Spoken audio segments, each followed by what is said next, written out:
15 years in self-storage, led by her faith and her dedication to her family. Today, on the Stories Behind the Door podcast, the Director of Development for S3 Partners, Christen Bryant.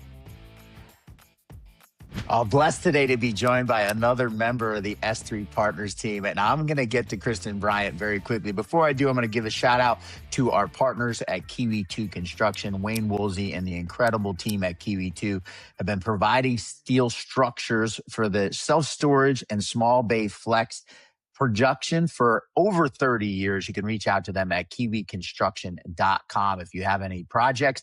The earlier you get your steel provider in, the better it is for your project. And they have been doing great work, as I said, for over 3 decades. Well, I'm super excited today. I joined S3 Partners on June 9th of 2025. And one of the first people I got to know that I did not know really well, surprisingly, as many people as I know in storage before I went to work for S3, was our Director of Development, Christen Bryant. So first of all, Christen, thanks for coming and joining the show. I am happy to be here. Thanks, Beth. I don't know if you're telling me the truth or not when you say you're happy to be here. And I kind of had to bug you to get you to come on the podcast, but that's all right. I start the podcast out the same way all the time. Such a niche industry, such a unique industry. Tell me how Christen Bryant got involved in self-storage. Accidentally, actually. So I graduated from college in Tucson in '08, where anybody that was around in '08 knows there weren't a whole lot of jobs going around. And I, applied, and I actually got called by U-Haul to go into their used truck sales department, which really, who knows? It was an awesome opportunity. I only stayed there for about 8 months, and then kind of got recruited into the self-storage side, and 13 years later left them, and another 5 years later I'm here. So 18 years of self-storage, and here I go. You spent a significant amount of time at U-Haul. Talk to me about that journey and what it was like, and what were the biggest lessons you learned working for what is a massive REIT, of course, not specifically storage, but have a massive storage operation as part of their truck leasing program. Yeah. I learned a lot at U-Haul. I would say a lot of people gave me shots where I don't know if I actually deserved them, but they just believed in me when I, wasn't quite sure. So just really learned from U-Haul that the self-storage industry is one where you don't always have to go with the flow. Like, you can do your own thing and be successful at it. U-Haul does not run storage like any other comp out there, and it works for them. And so I think that's the biggest thing, is that you can do storage your way as long as you put the customers first. Talk to me a little bit about that. What that looks like. I had a podcast yesterday, that my news podcast, Storage Unlocked, and had Zach Dickens and Paul Spittle from Extra Space and Public Storage. How is U-Haul tangibly different from some of the other big operators in the storage space? The thing I've noticed, a big difference I've noticed in the last couple of years, where ECRIs were such a big thing in the storage industry, and starting the dynamic pricing and starting super low and then pushing up. That is just not U-Haul's model. They're super, super transparent with where the prices are originally, and the rate increases are lower typically. And so I think that's a big difference for them. And what I learned in, call it, what they would consider taking care of the customer. I know there's different ways of doing it, but yeah, that's a big one for them. So we've talked about your career at U-Haul. What we didn't get to is you finished at U-Haul as the president of their Dallas-Fort Worth market, which is a pretty massive market for any storage enterprise. Talk to me about that journey of getting to that level in the company and what it looked like for Christen Bryant. Yeah. It again was one of those instances where someone took a chance on me. They were creating an all storage, or I should say about 90% of the income came from storage, what's called a marketing company within U-Haul. I was in Phoenix at the time, and some executives within the company said, hey, would you be interested in this? Would you move to Dallas? Would you and your husband, who had been married 2 months earlier, we had been married for 2 months, and they were like, hey, would you be up for this? We want you to go take over 19 facilities in Dallas, Fort Worth, and fix them, essentially. And I talked to my husband and he's like, I've never been to Dallas. I talked to actually his grandmother, who was like his best friend in the world. And she was like, get out of here. She's like, go do your thing. We will come visit. We love you guys. Like, go take on this challenge. And again, it was just something that I didn't know what to do. I didn't know how to do it, but people believed in me and I figured it out by the grace God of God. bless your husband, first of all. You took him from Phoenix to Dallas, which isn't a crazy move, but you now live outside of Pittsburgh, and that's a lot different from Phoenix, Arizona. We'll get Yeah. back to that later. I'll come back into your personal life a little bit later in the podcast, but I want to kind of dig into this early journey at U-Haul. Storage is such a unique asset. I talk about this on nearly every podcast I do. I was 48 when I got into it. I saw all kinds of different businesses, and quite frankly, there's nothing like this that I've ever seen in my whole life. When did you know? You talked earlier, 18 years now in storage, and still Yeah. obviously heavily invested at S3 with what we do. Yeah. When did you kind of know that storage was the right place for you, and maybe what was the thing that clicked that switch on? Oh, that's a good question. I really like helping people. And at the beginning of my career, I'll say like I'm like the anti keeping things person. So I don't store things. I don't, and I think at the beginning of my career, I still saw storage as like you're hoarding, and then as I got in Dallas Fort Worth, where I was actually working in the operations, I realized all the people that were actually helped by it. They weren't hoarders. They were going and moving from a house, or they had a life event happen, or their mom went into a nursing home and didn't want to give up all of her memories and things like that. And I think that's when I realized that it wasn't what I originally thought it was, that it was actually a business that provides a huge service to people, and is a huge blessing to everybody that uses it. Well, I'm going to vouch for your acumen on the business side of this, your ability to understand a facility and the big picture of it, not only an existing facility, but then we do a lot of ground up development as well. And your ability to break down the numbers and put together pro formas on stuff is as good as I've been exposed to in the industry. I'm very grateful for it. I'm going to share with our audience that we call Christen in-house the killer of dreams, which is sort of an ironic name. Quite frankly, all of those dreams need to be killed. And I'm glad to have you on that side of it. My question really is, when did you realize in your career that this number side of it and this ability to analyze an existing facility or a ground up opportunity was something you were really good at? Oh, I think I'm still figuring that out, Thad. Could have fooled me because you got it down really, really well, I have to say. I still talk to other people that underwrite. I still learn from them. I know that I understand the operation side, right? And I think that's a difference in underwriting that a lot of people don't have. They have the analytical side. They understand the debt side, which that's something I definitely had to learn when I started doing underwriting.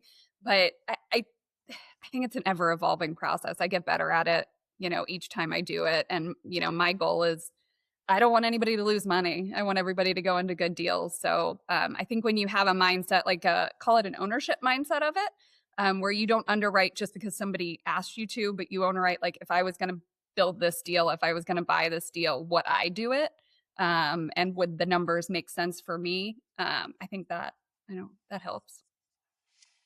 I have to give you a ton of credit for that because it's not the way everybody operates. Of course, S3 Partners, we do a lot of third party work. We do a lot of owner's rep work for other folks. And that ability to put yourself in their seat when making a decision sometimes costs us money, right? Because we'll tell a client, hey, this is 100% not a deal you should do, which sort of works against our long term interests as far as profit.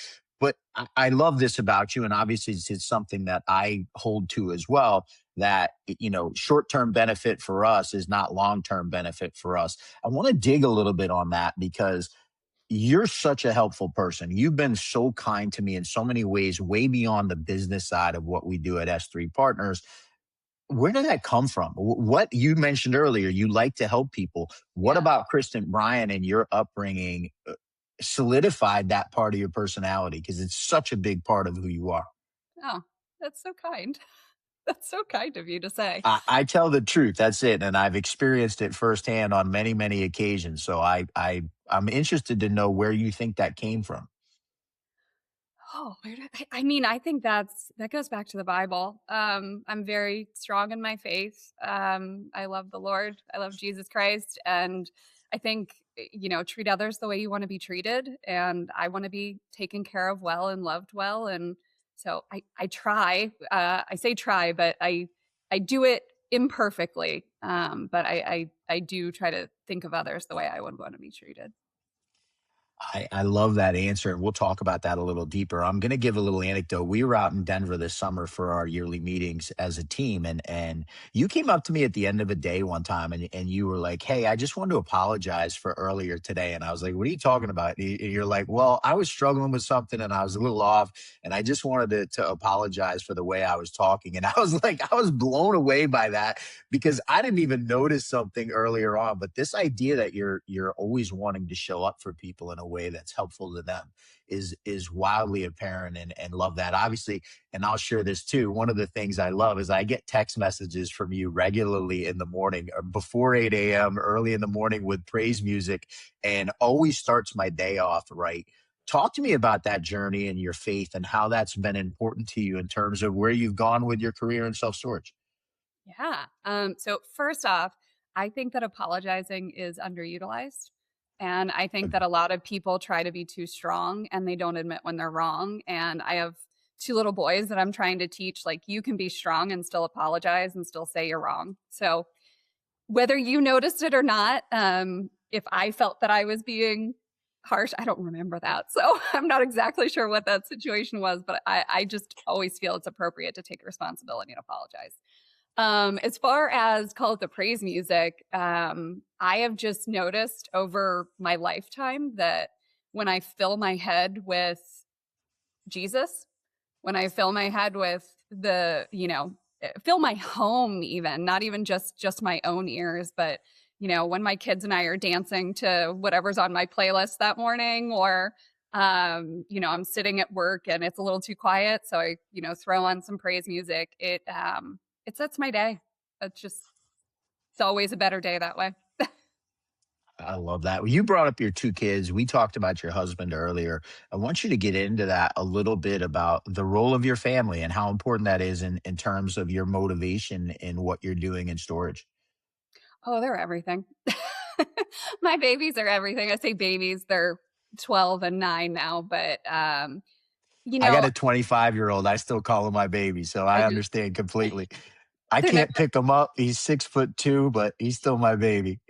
yeah, my mom still calls me her baby because I'm the youngest. So there you go. You can be 40 years old and still be a baby. Sometimes we all act like them, but yeah, as far as like the self storage side of it, like it's actually really funny. I've taught my kids how to use like tracked IQ, and they can tell me, what does this area look like? Does this look like a good competitor? They can go to Google. I try to just instill in my kids that you work hard, you work with good people, which I in a career, you've got good, you've got bad, you've got all kinds, but just to work hard, to always do what you do. I always tell my kids, and it's what I've lived by, is I don't work for people, I work for God. And that is a very different mindset. So it makes it so that cruddy days or someone not showing up or someone, saying a rude comment, it's a lot easier to roll those off when you're like, I don't work for people. And I know who I'm accountable to. And it just, that's what I try to teach my kids. Oh, that's awesome. I had a segment of how faith fuels your business, what I do on the other podcast with someone, Mhm. Logan Freeman, a couple weeks ago, and he talked about the God being the hub, right? And Mhm. everything comes out of that. And I thought that was so beautifully put because Yeah. we can frequently get into this mode. You talked about sanctification earlier. I'm in Corinthians. This is my part of the Bible I'm in, and that daily act of just letting go and making sure that God's put first. And you're certainly somebody who I've watched live that. Thank you. I'm going to get away from God for a second, although he's still the centerpiece. We're going to talk. You brought up tracked IQ and your kids, Yeah. and you have so much experience. And as I said earlier, in our business, S3, Mark Sherman and I always joke about you being the killer of dreams. you're not the killer of dreams. You're the killer of deals that won't work. I want to pick your brain on when you, especially in storage right now, we may get into small bay flex a little bit as we go on to the second half of the half hour, but especially in storage, what are the things that Christen Bryant is most interested in as far as metrics when you're digging into a market early on, before we go do a site visit and get more specific in our research? What are you looking for? Oh, I think I look at it a little bit differently than people. Like, obviously, I'm going to look at the metrics. Is there a strong medium household income? I don't look at growth as much as I think a lot of people do. Call it population growth, because being from the Northeast, there's not always population growth. We're just kind of hoping we can hold on to the population we have, but it doesn't mean that we're not in a good market for storage. So I think one big thing I look for is just who the competitors are in the area. I'm going to look at an area very differently if there's a lot of REITs versus not many REITs or no REITs. Um, I don't really look at saturation that much, because we all know you could be at a 4 per capita in St. Louis and be oversaturated. You can be at 25 in Florida and you still have demand. So really also looking at occupancy in the competitor. So I do use like Tract IQ, like we talked about, and I'll start there, but then I'm going to Google and I am looking on every website. I'm calling every comp in the area that I think is relevant, and seeing what does their occupancy look like. Because if they are full, there's room, and if they're not full, there's not room. So I think occupancy is really my biggest one. That's awesome. Do you remember the first time that you looked at a deal, you analyzed the deal, and you started to feel like, man, this is something I really enjoy and I have a skill at doing?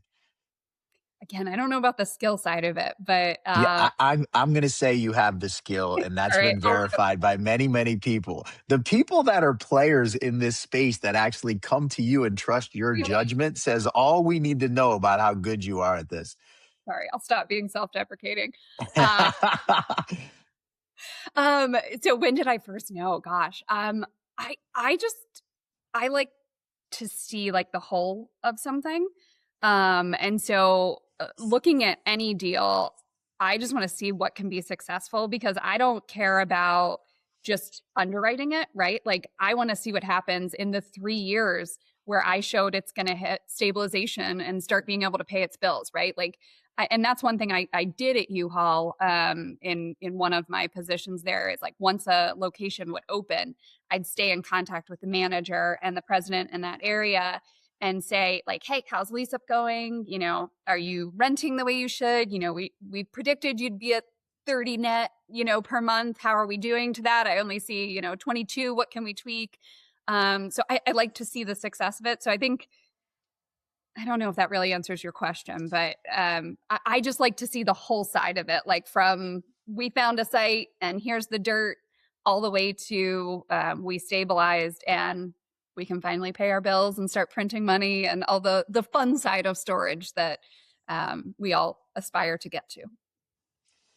I'm gonna parlay on top of that. Obviously, 18 years. You've been in storage for a while now and seen some crazy differences as far as cycles, right? You talked about getting into U-Haul out of the GFC. Obviously, weren't immediately in the storage side of that business, but got in pretty quickly to the storage side and kind of went through that whole change as we got to the end of the 2010s, when development started going crazy and private equity money started finding storage. Then, of course, we had COVID, which was absolutely nuts.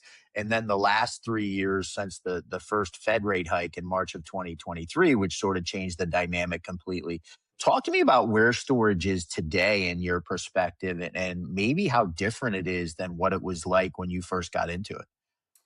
Yeah, I think it's actually getting back to where it used to be, is my perspective. I think the like you were talking about, call it the frenzy that happened. I think a lot of people jumped into the industry that were just looking for a great deal, which I totally respect that, right? Like, they're trying to know where to put their money. But I think with that and the lack of experience, and I think a lot of those people didn't go to an expert to find out, like, hey, was this a good deal to do? Is this the right place to put it? They just kind of saw, you know, I want to do this and I'm going to be a developer. And so I think that caused some problems within our industry, but I think now, one, a lot of those areas are starting to call it stabilize, in the sense of growth with the amount of supply that's on the market.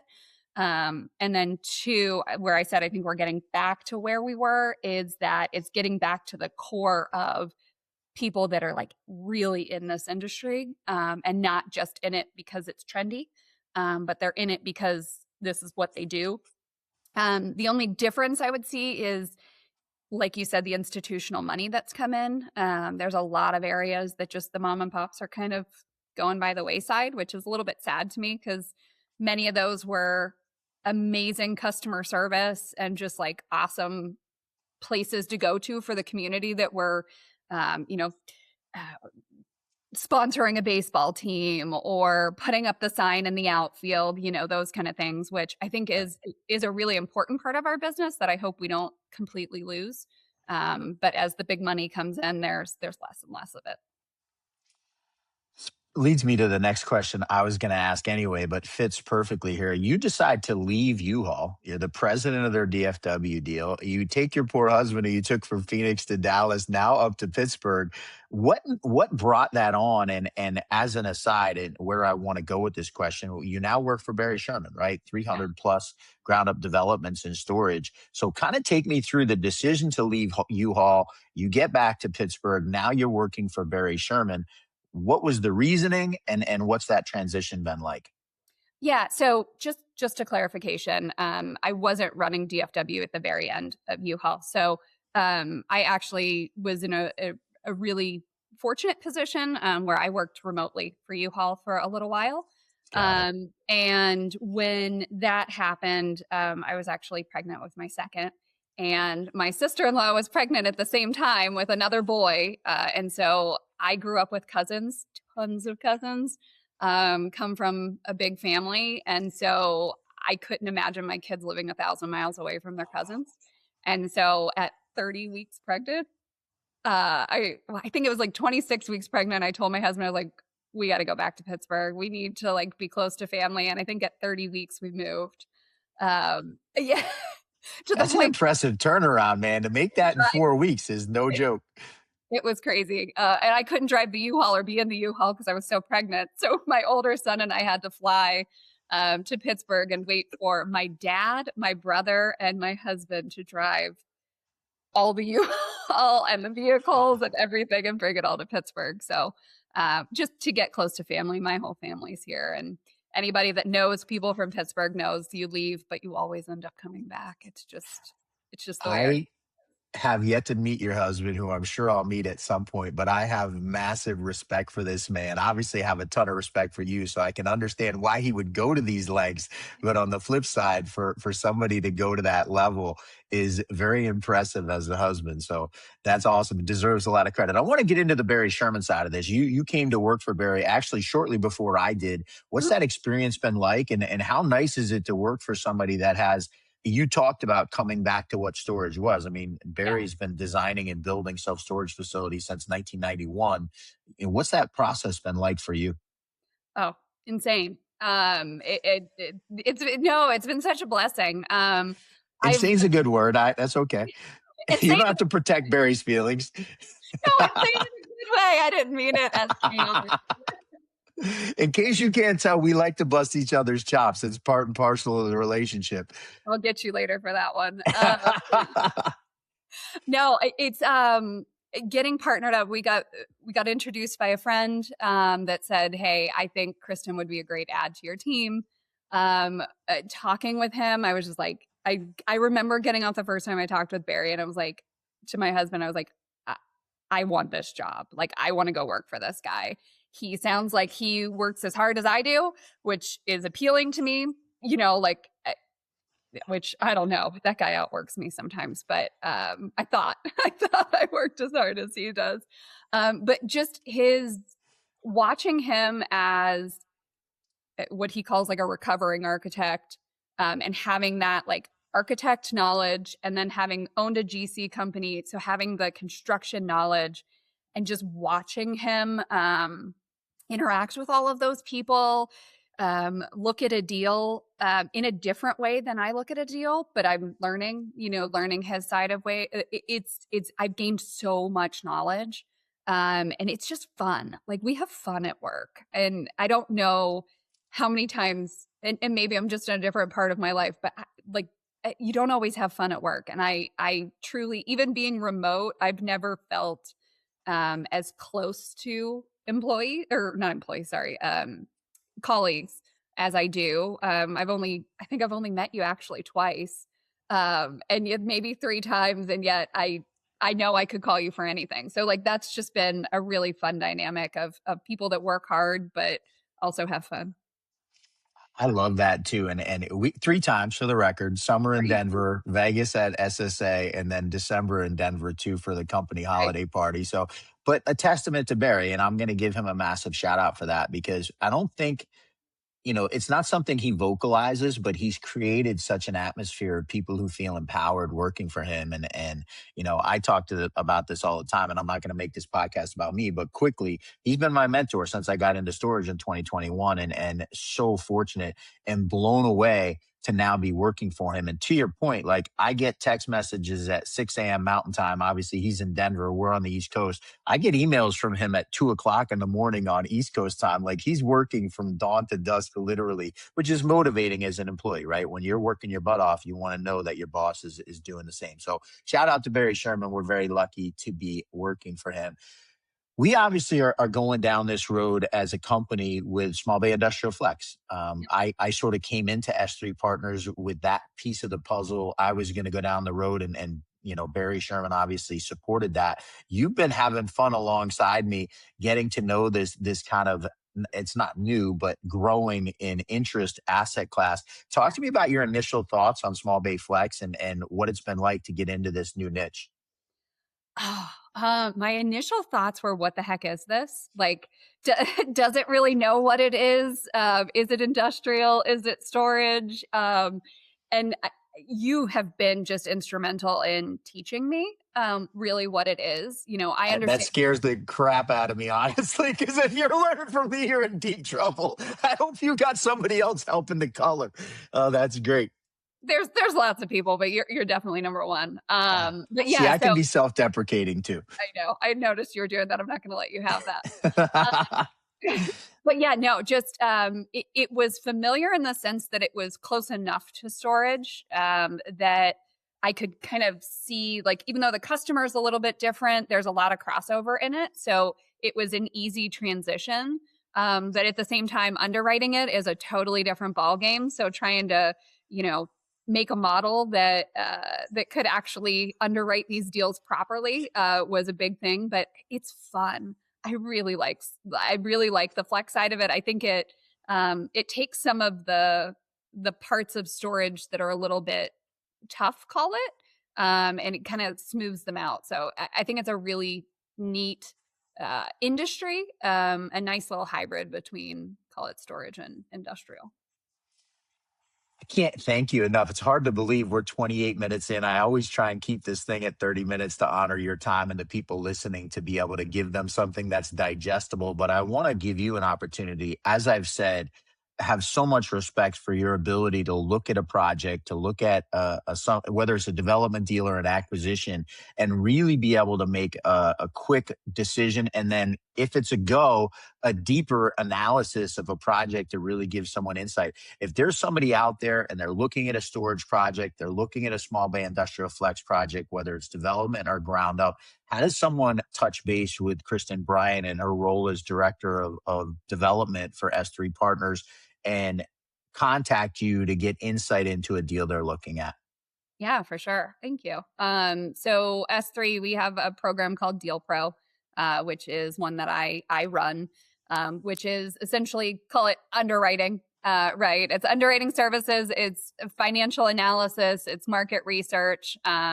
On our website, s3.partners, there is a link over there that has DealPro on it. You can book I think it's 15 or 30-minute meeting with me where we can just talk about your deal. It doesn't cost you anything.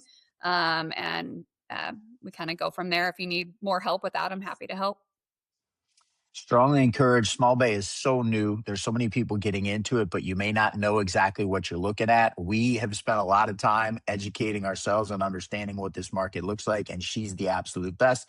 Of course, the storage the same way. You mentioned folks that are attracted to storage because of the returns that they hear about. If you're, especially if you're newer in the space and haven't looked at a deal, cannot more strongly encourage you to reach out to Christen and get some insight from somebody that's top of the food chain and her ability to understand whether a deal is going to be successful for you or not. So again, so grateful for you. I want to give one last shout out to my friends at Kiwi 2 Construction. I'm lucky as I look out my bedroom window every day. The Kiwi guys are building a 3-story storage facility outside my window. So I get to see exactly the top quality work that they put out. Wayne Woolsey got into building self-storage steel structures right about when Barry Sherman got into doing self-storage as well. So 30 plus year track record in the industry and as respected as any steel provider there is. So if you have any needs for steel structures, storage, or small bay flex, you can reach out to them at kiwiconstruction.com. Make sure you mention Stories Behind the Door for me. I would appreciate that greatly. She's Christen Bryant, Director of Business Development. I'm Thaddeus Campbell, she's the director. You're not the Director of Business Development. I'm the Director of Business Development. She's the Director of Development. I'm the Director of Business Development, Strategic Branding. And that's it for this week's edition of Stories Behind the Door.